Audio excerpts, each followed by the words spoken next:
Salam Kamir, kekaguman ilahi mengarah pada iman dan rahmat. Saudara-saudari yang terkasih, saya mempunyai angpau, mempunyai uang dari luar negeri maupun uang Indonesia. Ini semua bisa untuk membeli semua idealisme, membeli semua berita dan ide-ide, untuk membelokkan dan seterusnya. Hari ini kita mendengarkan bacaan Injil tentang bagaimana wanita-wanita itu datang ke makam Yesus. Dan ketika wanita-wanita melihat makam, ternyata makam kosong. Para murid Yesus yang adalah wanita-wanita itu di satu sisi takut karena makam Yesus kosong. Di sisi lain ada kegembiraan. Maka mereka ingin cepat-cepat berlari meninggalkan makam itu untuk menemui para murid, untuk menceritakan bahwa makam Yesus kosong. Maka mereka pun bergembira sekali. Tetapi di sisi lain ketakutan juga. Jadi ini satu yang perasaan di antara wanita-wanita itu yang lari bergegas meninggalkan makam Yesus yang kosong. Tapi ternyata mereka berjumpa dengan Yesus. Lalu mereka kemudian menyapa, "Apa yang kamu cari?" Mereka ketakutan semuanya. Kemudian Yesus mulai menunjukkan atau menampakkan diri kepada mereka. Wanita-wanita itu pun takjub, kemudian mencium kaki Yesus karena gembira sekali. Maka Yesus kemudian bersabda, "Jangan takut, beritakanlah tentang kebangkitan ini kepada murid-muridku, kepada sahabat-sahabatmu, dan suruh mereka ke Galilea. Mereka akan melihat aku di Galilea." Maka saudara-saudari yang terkasih, orang wanita-wanita itu pun langsung lari. Mereka menyesuaikan atau melaksanakan apa yang diomongkan oleh Yesus itu. Rupanya prajurit-prajurit juga melihat semuanya itu. Maka prajurit-prajurit tadi kemudian lari melapor ke imam-imam supaya berita ini kemudian menjadi periksa. Dan kemudian apa yang menjadi jawaban imam-imam itu? "Kamu, para prajurit, harus mengatakan kepada orang-orang bahwa murid-murid Yesus mengambil jenazah Yesus, mencuri, dan kemudian ceritakan di mana-mana. Kalau nanti akan ada masalah dengan wali negeri, saya, imam-imam ini yang akan berbicara kepada mereka. Untuk keamanan, kamu pasti aman. Dan kamu akan mendapatkan amplop-amplop uang, dan semuanya akan memperkaya kamu." Saudara-saudari yang terkasih, akhirnya para prajurit-prajurit itu melaksanakan apa yang diperintahkan oleh imam-imam, dan juga mereka pun menerima uang itu. Maka kabar itulah menurut Injil Matius yang dipercayai oleh orang-orang Yahudi, bahwa pengikut Yesuslah yang mencuri jenazah Yesus. Dengan uang, kebenaran bisa diubah. Dengan uang, segala berita bisa dibeli. Dengan uang, seakan-akan nilai kebenaran menjadi luntur, dan orang-orang lebih mempercayai yang tidak benar daripada kebenaran itu.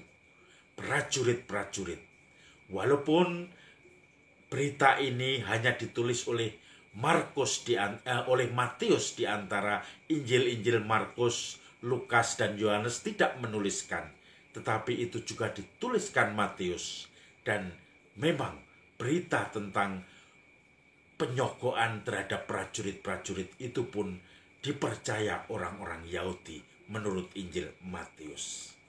Maka saudara-saudari yang terkasih, saya menjadi teringat akan apa yang dulu diajarkan oleh magister saya atau pimpinan saya ketika saya dididik, bahwa pimpinan saya selalu menekankan apa yang ditulis dalam Konsili Vatikan kedua yang diterjemahkan oleh para petinggi-petinggi dari romo-romo yang menerjemahkan Konsili Vatikan kedua itu, bahwa ateisme praktis mulai muncul di dunia ini, bahwa orang-orang merasa diri mengaku sebagai orang yang beragama, punya Tuhan, percaya pada kitab suci Injil, percaya pada pewartaan Tuhan, tetapi hidupnya tidak mencerminkan apa yang diajarkan oleh Sang Guru sejati,